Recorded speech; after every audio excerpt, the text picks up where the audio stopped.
Hello friends, आपको अच्छा लगे और पसंद आए कहानियाँ हमारे चैनल में हर दिन सुनने के लिए तुरंत जायता टीवी को सब्सक्राइब कीजिए। इतना ही नहीं, आपको जो कहानियाँ पसंद आए उन्हें लाइक कीजिए और अपने दोस्तों के साथ शेयर कीजिए।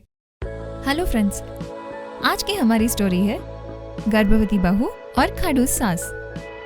सौंदर्या श्रीनिधि जैसे घर आके सासू माँ से सवाल करती है।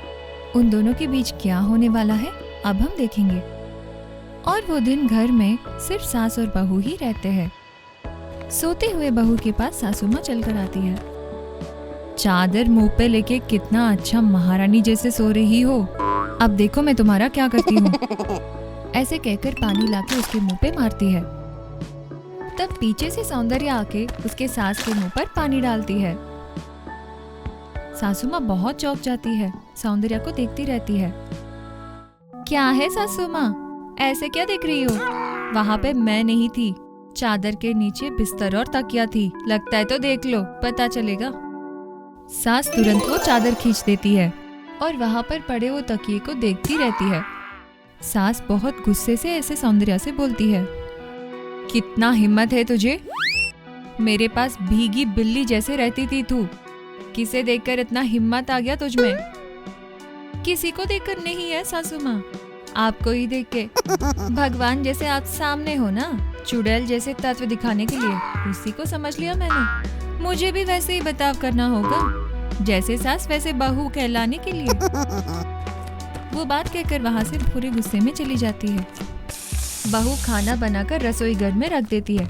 सास वहाँ पे जाने लगती है। पता नहीं इसने क्या ही बना के रखा है, मैं तो नहीं समझ पाती हूँ। सोचकर वो ढक्कन खोल के देखती है। उस पकवान में अपने हाथों से जहर डालती है और वहाँ से चली जाती है। और वो सब दरवाजे के पीछे से सौंदर्या ने देख लिया है। सासू माँ, तुम्हारे चालाकी मेरे सामने, आगे आगे देखते ही जाओ क्या ही करूँगी, सोचते हुए वहाँ से चली जाती है।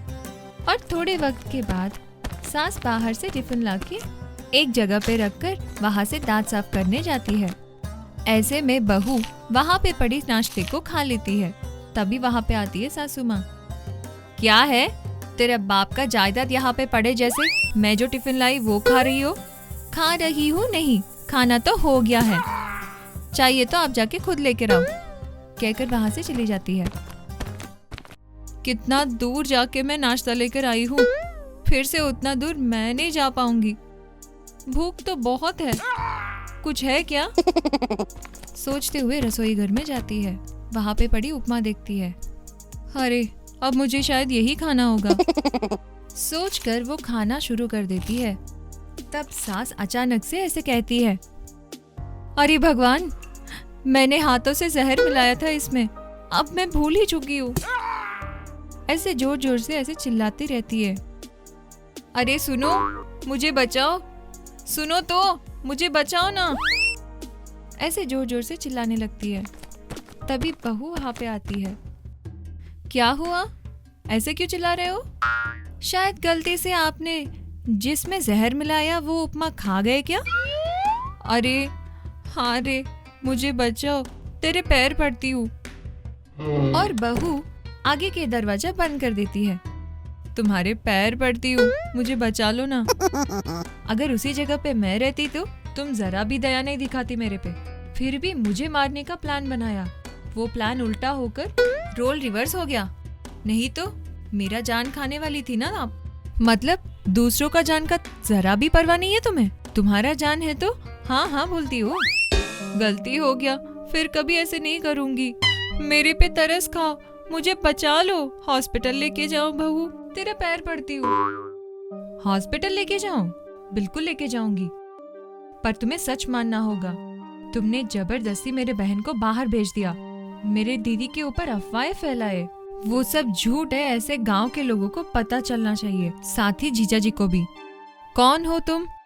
श्रीनिधि नहीं हो?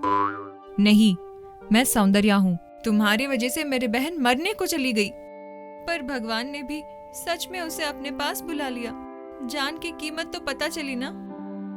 ऐसे बात करते वक्त ही कोई दरवाजा खड़खड़ाते हैं। देखो, शायद जीजाजी आ गए, सच क्या है उन्हें बताओ, ऐसे कहकर दरवाजा खोलती है। सौंदर्या के जीजा जी अंदर चलकर आता है।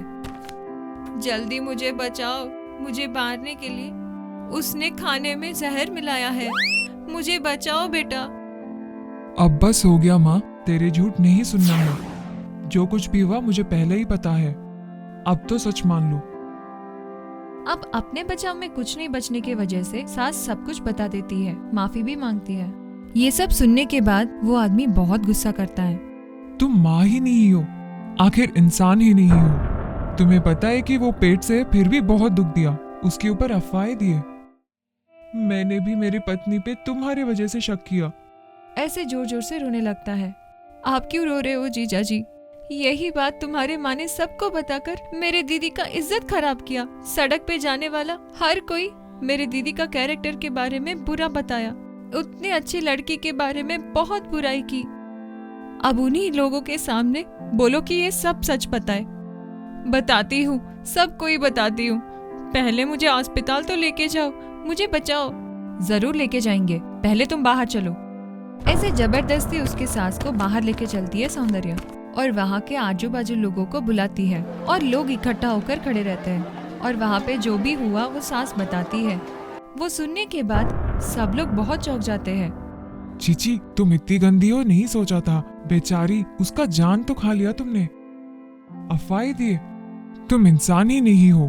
कहते हुए उसके मुंह पे थूक कर चले जाते हैं। देखा ना, सबके सामने तुम्हारा इज्जत का क्या हुआ। ऐसे तुमसे सच कहलाने के लिए मैंने ये सब किया है। अब हो गया, अब तुम्हारी मौत करीब आ गई है। कृपया मुझे बचा लो, भगवान के लिए मुझे बचा लो। डरो मत, तुम्हें कुछ नहीं होगा। तुमने जहर मिलाया हुआ खाना फेंक कर उसके बदले पे दूसरा कुछ मिलाया है मैंने।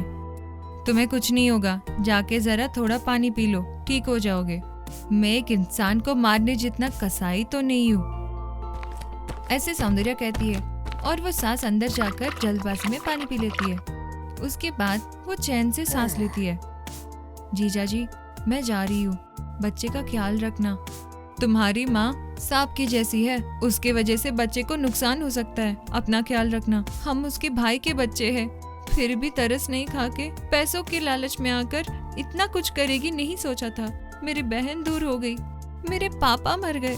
आखिरी बार अपने बहन को देखने के लिए बहुत ही तरस गए थे। उसके बारे में बिना सोचे दिन ही नहीं थी। फिर भी पैसों के घमंड की वजह से रिश्ते तोड़ दिया उसने। फिर भी भगवान ने सब देखा है। पैसों की घमंड कभी नहीं रहना चाहिए। आप हो या हम, मरने के बाद सबको एक ही तरह दफना देते हैं। जाते वक्त खाली हाथ ही वापस जाते हैं जीजा जी। ऐसे में सिर्फ पैसों के बारे में क्यों सोचते हैं, ये नहीं समझ रहा है मुझे।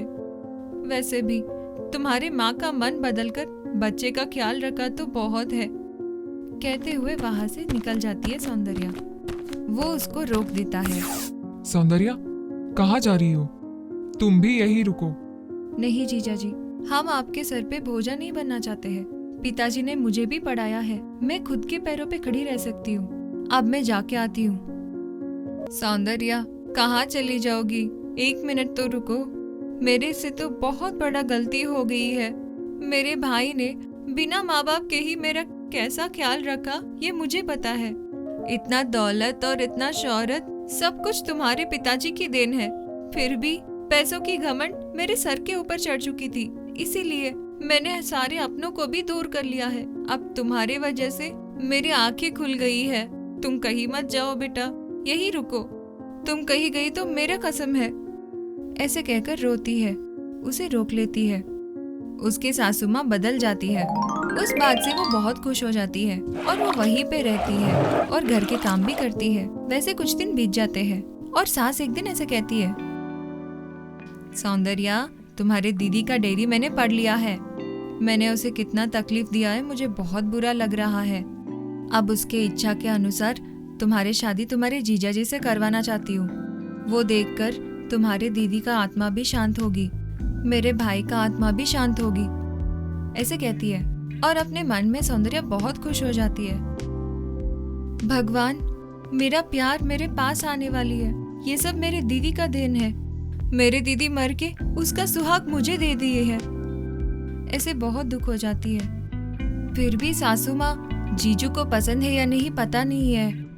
सौंदर्या, तुम्हारे दोस्त ने मुझे सब बताया है। तुम तुम्हारे जीजाजी से प्यार करती थी ना, और श्रीनिधि ने भी वही किया है। उसके बाद तुमने तुम्हारे बहन के लिए त्याग दिया है, सब पता है। तुम्हारे जीजू को भी ये बात सब पता है, इसीलिए वो तुमसे शादी करने के लिए राजी है, ऐसे कहती है। और ये बात सुनकर सौंदर्या और खुश हो जाती है। उसके बाद उसके सासू माँ उन दोनों का शादी करवा देती है और उनके परिवार बहुत खुशियों से रहने लगती है। ऐसे दिन बीतने लगते हैं। वो बच्ची बड़ी हो जाती है। उन दोनों का एक लड़का भी होता है।